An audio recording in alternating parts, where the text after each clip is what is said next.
ఎలాంటి శుభకార్యం చేయాలన్నా మొదటిగా పూజించేది మనం బుజ్జి వినాయకుడిని. వినాయకుడు పూజ చేస్తేనే శుభం కలుగుతుందని మనందరి నమ్మకం. కానీ వినాయకుడు అనగానే మనకి ఎక్కువగా గుర్తొచ్చేది కాణిపాకం. వినాయకుడు వెలసిన పవిత్రమైన స్థలం. ఇక్కడ వినాయకుడు ఎవరి చేత ప్రతిష్ఠింపబడలేదు, తానే స్వయంగా వెలిసారు.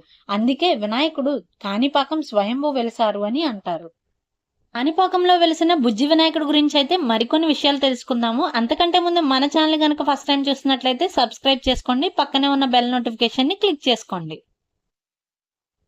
కాణిపాకంలోని శ్రీ వినాయక స్వామికి వేల సంవత్సరాల నాటి చరిత్ర అయితే ఉంది. స్వామి అప్పటి నుండి ఇప్పటి వరకు స్వామివారి పరిణామం పెరుగుతూనే ఉందని అంటారు. ఆ విషయానికి ఎన్నో నిదర్శనాలు కూడా ఉన్నాయి. ఉదాహరణకి స్వామివారికి 50 సంవత్సరాల క్రితం చేయించిన వెండి కవచం ప్రస్తుతం సరిపోవటం లేదని అక్కడి అర్చకులు అయితే చెబుతున్నారు. అంతేకాకుండా స్వామివారి విగ్రహం బావిలో ఉన్న నీటిలో కొద్దిగా మునిగి ఉంటుంది. అసలు స్వామివారు స్వయంగా బావిలో ఎలా వెలిసారు ఆ విషయం గురించి అయితే ఇప్పుడు మాట్లాడుకుందాం. పురాణ కథనాల ప్రకారం ఒకప్పుడు ముగ్గురు అన్నదమ్ములు ఉండేవారు. వారిలో ఒకరు మొగ, మరొకరు చెవుడు, ఒకడు గుడ్డివారు.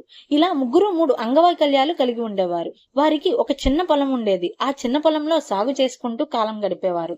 వారి పొలానికి నీరు పెట్టడానికి నూతి నుండి నీరు తోడుతుండగా ఒకరోజు నూతిలో నీరు పూర్తిగా అయిపోతుంది. దానితో ముగ్గురిలో ఒకరు నూతిలోకి దిగి లోతుగా తవ్వడం మొదలు పెడతారు. కాసేపటి తర్వాత గెడ్డపారకు రాయి లాంటి పదార్థం తగలడంతో ఆపి కిందకి జాగ్రత్తగా చూస్తారు. గడ్డపార ఒక నల్లని రాతిని తగిలి ఆ రాతి నుంచి రక్తం కారడం చూస్తారు. కొద్ది క్షణాల్లో బావిలోని నీరు అంతా కూడా రక్తం రంగులో మారిపోతుంది. మహిమతో ముగ్గురి అవిటితనం పూర్తిగా పోయి వారు ముగ్గురు పరిపూర్ణ ఆరోగ్యవంతులుగా మారిపోతారు.